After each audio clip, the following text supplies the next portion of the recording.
our personality creates our personal reality. So it is our thoughts and what we're feeling and how we're showing up in the world that's affecting our day-to-day life.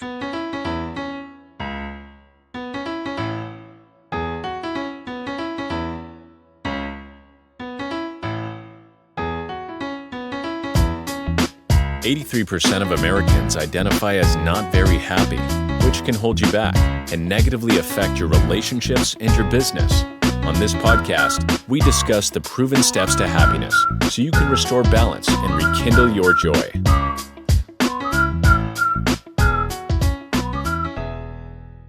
Welcome to another episode of How to Be Happier for Entrepreneurs. Today we have Sofia Torrini. How are you, Sophia? I am great, and thank you for the opportunity to be on your show. Oh, you're so welcome. We're going to talk about some cool stuff. Reality hacking, EFT. For those of you who don't know, we're going to tell you what that is. And Sophia, you've worked closely with Joe Dispenza, who is one of my kind of idols in this space. So we're going to talk about that too. So let's jump right in as we always do. And can you share your transformative journey that led you to this EFT practice and reality hacking as tools for personal healing, and maybe tell a little bit about each one? Correct. So I was like everybody else, moving up the ladder and just not happy. Something had happened, and eventually some things went wrong, and I had some health challenges. And I worked in the health field at the time. And no matter how much I tried, or the top doctors in the world, nothing was improving. So I was pretty miserable because I was unhappy to begin with. Now I have a debilitating condition and trying to find my way out. And when I realized what I knew wasn't working, I had to seek another avenue. So how it started is I read Dr. Joe Dispenza's books, and they made a lot of sense. But there was one missing component for me: master your emotions. So it was all wonderful and I was happy. I just wasn't fully embodying it. And I had tried EFT before, or at least I had heard about it. And I thought I'd give it another try because I was really studying Joe's work, Dr. Joe's work, and trying to meditate, and it wasn't cutting it. And I started releasing emotions, and then peace started to slowly come in, or at least moments of peace. And then eventually, 18 months later, I was able to get off my meds. Wow. And that was the transformation. So a condition that I had for over 14 years, and I was taking lots of meds, kind of gets transformed, and now I'm able to meditate, and I'm starting to embody Joe's works. I was just making more sense to me. So before it was all mental and analytical, and I was very involved with Dr. Joe, and some of the team leaders we used to have, they would say to me, analysis paralysis, and they would look at me, get out of your head. And I wasn't getting it at the time, but now I do get it very well. So the practitioner I had was wonderful. And she was trained in a similar modality that's called hacking. It was called matrix reimprinting. Mine's called hacking reality. They're about the same. It's just a different trainer and it has more steps. So what we do, so let's say let's talk what EFT is, because you asked what it is. So emotional freedom technique is an energy modality that is a combination between cognitive psychotherapy and Chinese medicine, or the meridian acupuncture points. And by affirming what you're feeling or making certain sentences while tapping, you release energetic blocks. And as a result, it downregulates the amygdala with the fear, and it upregulates certain positive genes and downregulates cortisol. So you end up, not only you're releasing the negative or low frequency emotions, but the body starts to return to a more balanced state. And emotions is what holds beliefs. It's not the other way around. Most people think that the thought holds the belief. It's the other way around. So when you release one emotion, you may release a lot of limiting beliefs. So I have experience with this, but I want to say something before I jump into my experience because I love this stuff.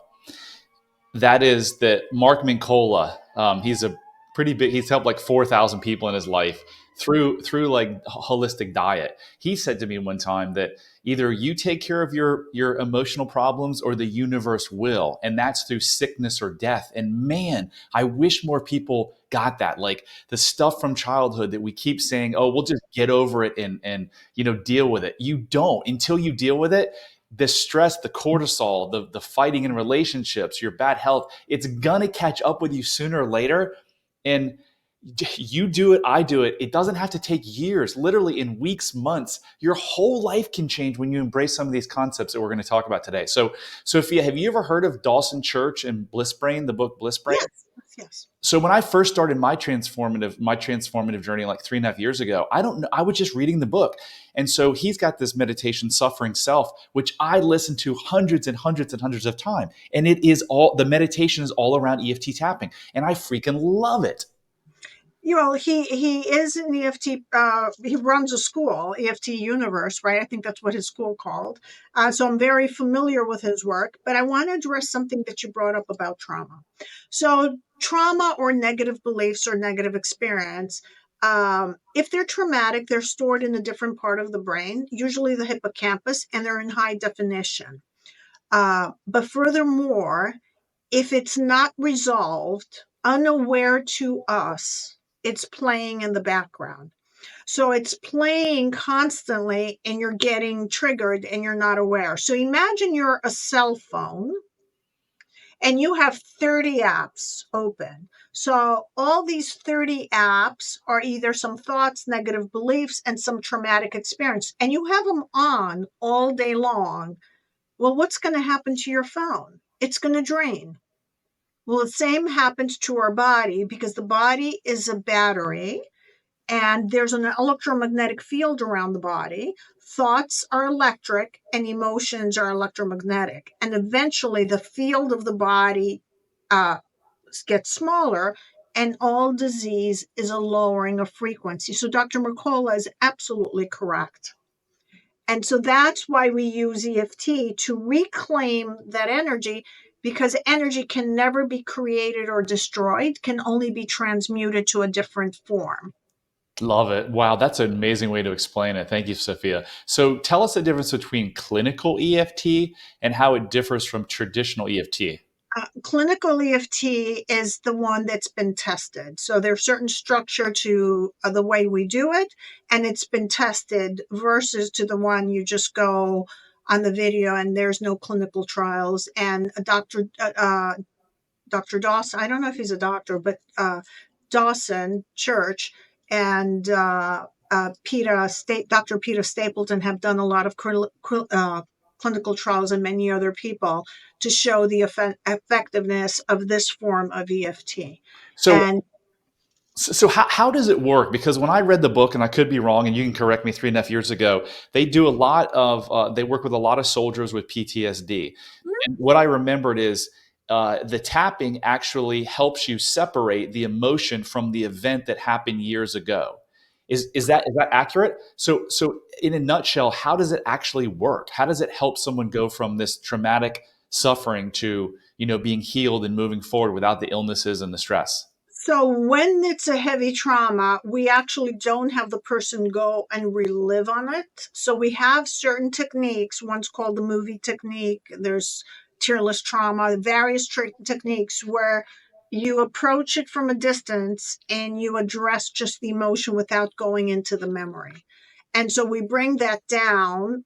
And let's discuss what a traumatic memory. So I said before that a traumatic memory is a high definition memory, but it's also a memory that's not time stamped correctly because everything you've done has been recorded, right? So this is a memory that's jumbled up with emotions, not time stamped correctly. And every time a similar trigger, it could be a color or it could be a type of voice or a particular emotion is going to activate it. Mm. It's like the old record players. where the needle would get stuck, and no matter what you did, kept on going back to that. So by removing the emotion or alleviating the intensity of the emotion, now this image can be time stamped correctly, and it's actually going to get stored in a different place in the brain versus where it was. That's number one. Now we bring in the modality. I don't know with the PTSD people if they did matrix reimprinting, which is hacking reality. It's almost the same thing. We go back and rewrite the memory. So let's address, where is the memory neurologically stored? It's between two neurons. This is where Dr. Joe Dispenza's work come in. So there's a groove. And so the two neurons are holding this traumatic memory. Once the charge is removed and you don't keep on replaying it, those neurons are going to prune. They're just going to prune out. It's like a path in the woods that no one goes anymore, and it gets covered with dirt. We put in the new place, once the experience and the lesson is learned, or you got the wisdom from that experience, now we can put a new memory, how you would have liked to play out, or a more empowering memory for you. And you are rewriting your life. Now I'm going to bring the strange part that may shock people. You're actually moving to a parallel timeline. You're not healing this person, even though it appears you're healing the PTSD person here. The PTSD person that we're working with is moving to a parallel timeline, who has the wisdom from the previous experience, but doesn't have the same experience because they've been released. Yeah, can you explain to the listeners when you say that every memory is recorded, what that actually means? Well, the subconscious mind records everything. So everything we've done, what you've eaten, what you said, is all recorded, and the soul has a record. That's what we call Akashic records. So everything is recorded. Non-traumatic memories are stored in a different part of the brain, and they're also low definition. So when you bring them up, what did you eat last night? Sometimes you have to take some moment to recall them, and you don't even remember, or maybe you do remember. So they don't take much energy. Now, memories are stored in the brain, and a second copy is stored emotionally in the body. That's why the body is the subconscious mind. And this is the work of Candace Pert that proved that all these other memories are stored, which is why certain organs hold certain emotions. For example, kidneys hold fear, the liver holds anger. When we have some anxiety, it's the gut that tightens up, right? So they're stored in the body. And when you ask someone in tapping, where are you feeling it? They'll say, I'm feeling it in my chest. Oh, this tightness or this vibration in my chest. Because the energy when you were having that experience was not processed. So what is emotion? Energy in motion. And what is energy? Carries information. So you were meant, or we were meant, when we had that experience, to process it and let it go. But somehow we weren't. Perfect example is Dr. Peter Levine's work. When a tiger is chasing, I don't know, a rabbit, let's say, or some other animal, and the rabbit finally escapes and survives that experience, if you see the animal, it's going to start shaking and it releases the energy. There's a video on a bear being chased. I don't know what animal it is. And it starts shaking afterwards, and it goes about its merry life. When we have that traumatic experience, we go back in our head and replay it. We never allow, or don't know how. It's not we don't allow, we don't know how to release it. And now it got stuck in the body. Yeah, it's fascinating. Wow, I love the stuff. So you talked about how we remember everything.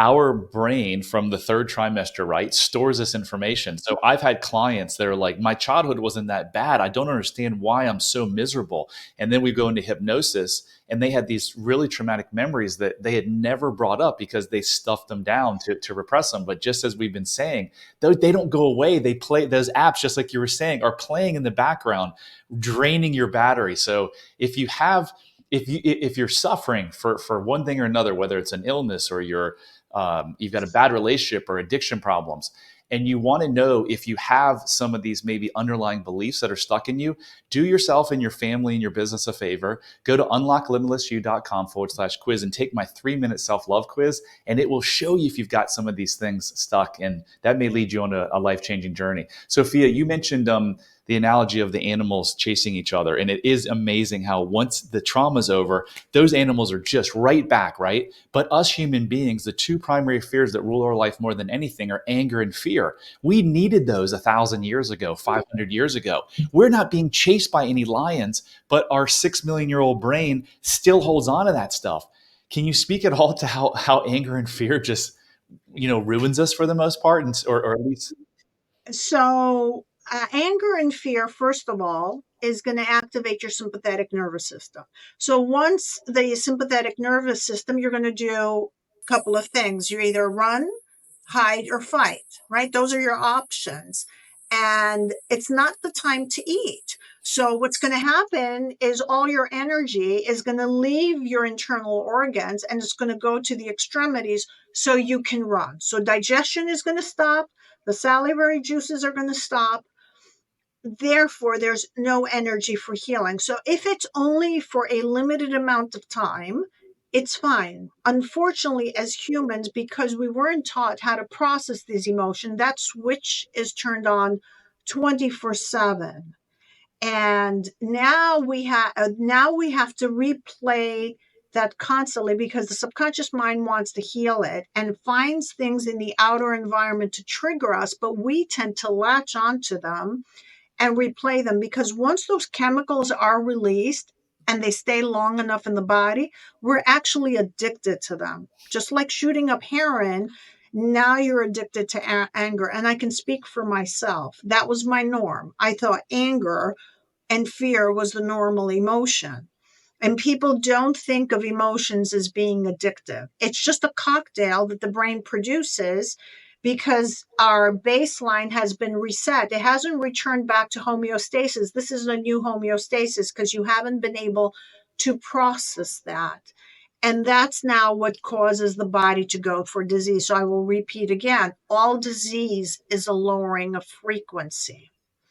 And they can look up the maps of consciousness of Dr. David Hawkins, who actually shows the emotions, and anything less than 200 is life-threatening or life-deterring, as he calls. And he has at 540, it's a logarithmic scale, you can get instantaneous healing, and that's where miracles happen, which is the feeling of joy and peace. Love it. My buddy Mark Mincola says the opposite of self-love is self-contempt. Self-contempt breeds dis-ease, and dis-ease breeds disease. So can you tell us, Sophia, a time that you were working with a client and something happened, an experience happened that completely reinforced your belief in the power of EFT? Well, you actually brought something and I'll bring it up. So I had a client that came with Tourette's. I don't know if your audience knows what Tourette's is. So it's an uncontrollable shaking, movements involuntarily, and at times they actually may have uncontrollable bad language.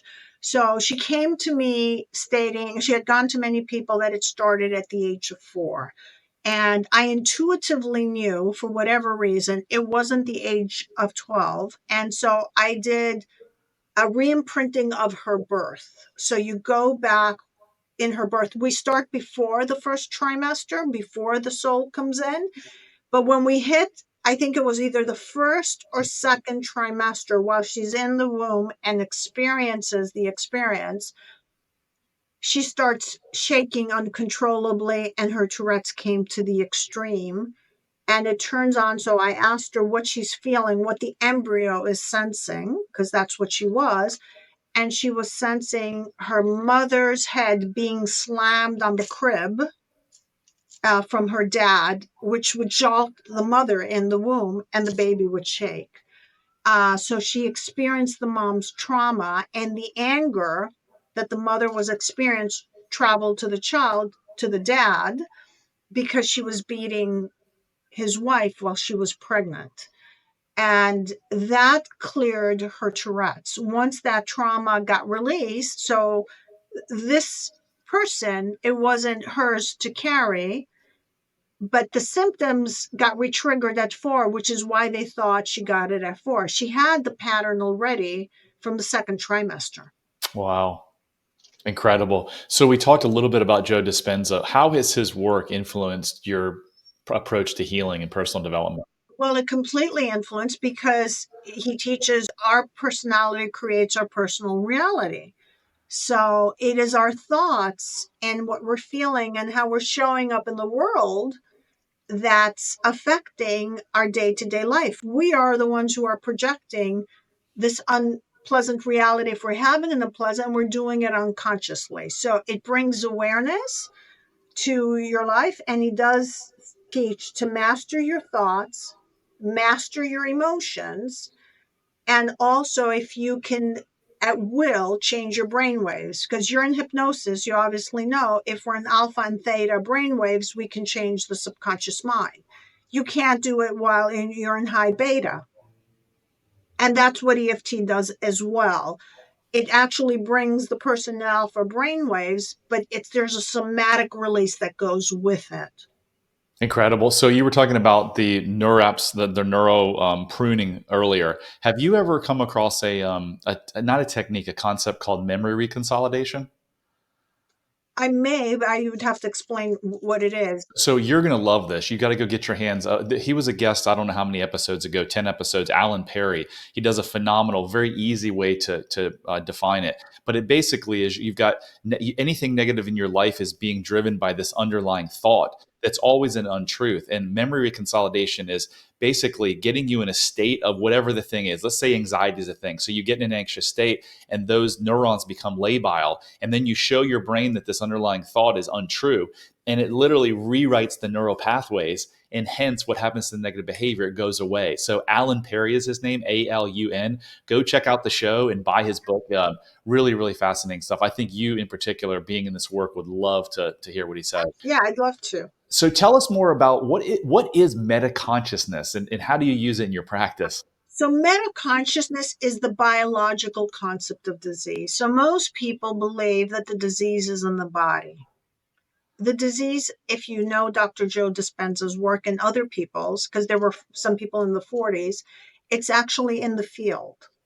So the disease is in the field of the body and it gets projected inside the body. So metaconsciousness gives you the biological cause, meaning the emotional or traumatic component. I'll give you an example. Sophia, can you stop for a second? What does the field of the body mean? Because I don't know that people can understand that.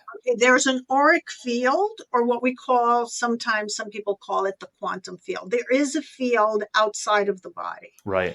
And we have a blueprint. We have a light body outside of this body, and then this body gets projected that we experience. So this is a holographic universe. So we are the hologram, but the blueprint is outside. So there's a light body as a blueprint. That light body carries all the imperfections, all the thoughts and patterns and everything from all your lifetimes. It's there.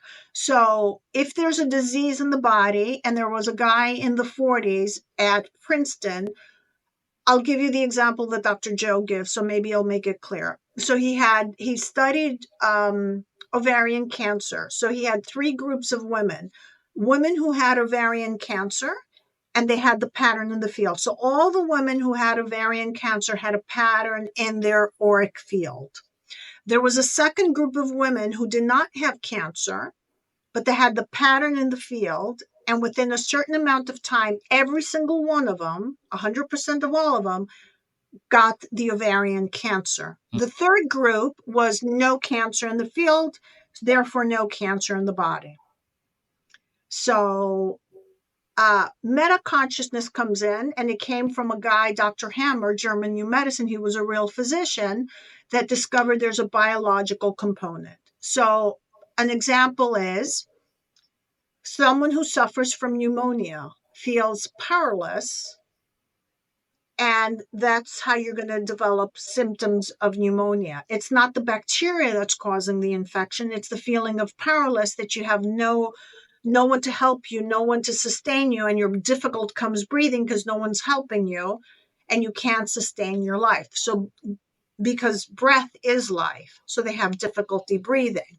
For example, digestive, depending which part of the digestion it is, if it's diarrhea, for example, the person can't digest the experience. They want to push it out. It's too much for me to process. Push it out. Push it out. This information is too much for me. Um, and each organ has its thing. Usually, skin conditions are separation. Eczemas are separation. So he breaks them down. Each condition has a biological cause or and an emotional explanation, and we map them with by asking questions to the client if there are any memories. Someone who has urinary problems or not able to micturate is the medical term.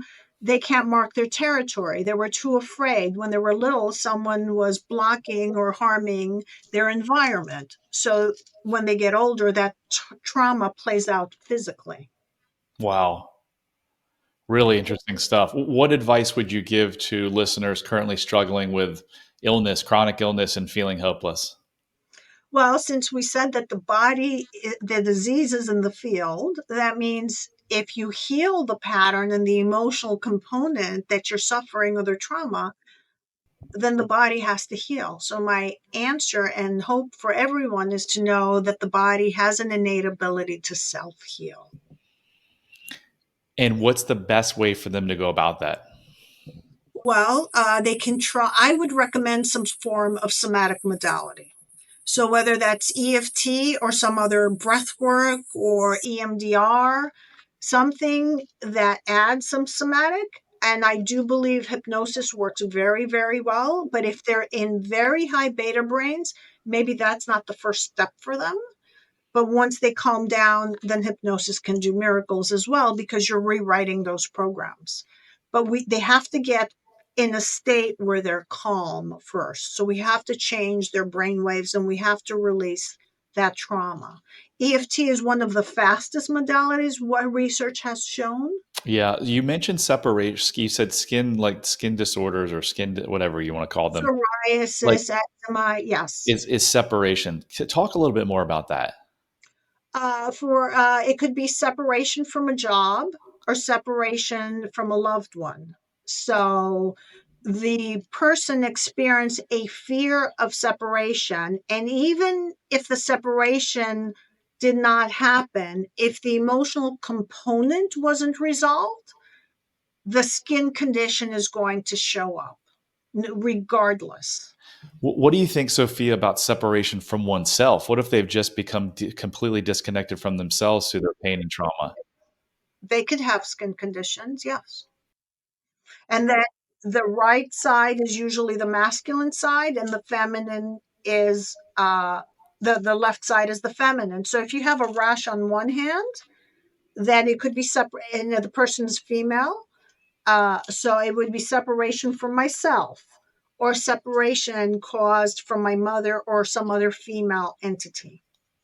Wow. What is the greatest lesson that you've learned in life? That you can turn your life around, and you can actually your life is not predetermined. No matter what, right? No matter what situation you're in. So tell us more about Dr. Dispenza because I'm fascinated with him. What? Well, I'm one of his trainers, first of all. Very nice. So I do teach his course, Change Your Mind, Create New Results. And it's a lovely, an absolutely interactive, lovely course because you start comprehending how your personality creates your personal reality and how you what is it that you need to do to overcome your body, your environment, and time. All three things have to be overcome to change the reality. What happens to us when we become victims or we get lost in the reality is the external world or the reality now controls the personality, and now we're completely victimized. So we physically have to change. Our personality has to completely change in order for our outer world to change. and he provides wonderful exercises and tools in the course. It's about 17 hours, so it's not like a 2-hour course, and it's very interactive. And then the individual gets the tools, and we cover brain waves so people can understand brain waves, how to self-regulate in order to change your brain waves, and how to actually change your negative beliefs and emotions in order to create a different reality. So if you're experiencing a negative reality right now, there's 3 things going on. Your thoughts are negative, your emotions are negative, and the beliefs in there, and how you behave is believing it's negative. So in order to go to the new reality, how you think, how you act, and feel has to change. It's not just the thinking. How you think, how you act, and how you feel. And that has to become your regular new behavior on a day-to-day basis for that reality to change. And that's when the external world changes. Wow. I love it. Yeah, if you'd have told me 5 years ago that this stuff, I would have been like, no, you're crazy, Sophia. And now I've lived it myself and I've studied it. And now I've seen, countless clients go through this. It really is amazing. And that's why we're on this podcast spreading our message, because there are so many people suffering in this world, and it's mostly all self-inflicted, but it's no one's fault. Like, we're just doing the best we can. We're running from this thing that we think is worse, and this thing we think is worse is nothing more than an untruth. And when we can figure that out, man, does life get good, right? It is. It is self-inflicted, but we were unconscious. And the Yeah. powers that be and the news and the media has kept us in someone else's reality versus our own. So the first thing is we need to disengage from the external world, because if we keep on watching what's going on the news, it's going to come inside your body. And that's going to be a problem because you are absorbing that information and it's becoming your experience. And I think what Dr. Joe's work and EFT helps is to realize you don't have to buy someone else's ideas. Everything is inside here. That's all you ever need to be happy you've already got. For 47 years, Sophia, I don't think a day went by where I didn't watch the news, probably multiple times per day. And I stopped at age 47 4 years ago. And I've got to say, of the 5 greatest things I've done in my life, that may have been one of the greatest things I've done, because, oh my gosh. And now, like, I don't know, 6 months ago, I turned on I wanted to see a weather report. So I turned on the radio, and the story that came up was, this is the worst molestation that this judge has seen in the 30 years of being on the bench. And I'm like, turned it right off. I'm like, oh my God, like, that's why I don't listen to this. Like, God, I feel terrible for the child, but I can't do anything for that child. So why am I going to flood these terribly negative thoughts into my brain? It's just like, and people listen. I was one of those people, and they listened to it day in and day out. The wars going on and the sex, just everything's so bad. It's like, whew, I'm so glad I got rid of that. So, Sophie, if someone wants to reach you, what's the best way to reach you? They can come to my website. They can come, which is tapintoyourbestself.com. They can go to Instagram. They can find me on Facebook and YouTube. I offer a 20-minute complimentary session. I also offer a masterclass, a preview of Change Your Mind, Create New Results, the course that I teach for Dr. Joe Dispenza. Or they can email me, and I have a blog, and they can find various articles or whatever it is that they need.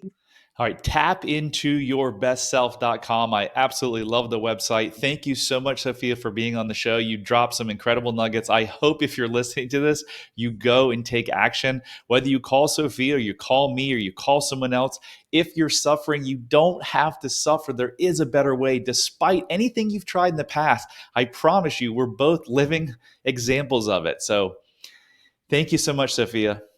Thank you.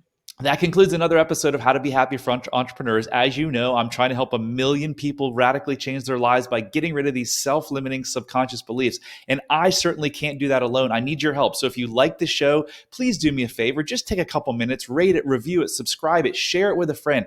Anything you can do to spread this message would be greatly appreciated. Until next time, love heals all. Hit subscribe if you don't want to miss out on more life-changing content. And if you're struggling, you don't have to. Go to bradchandler.com/contact.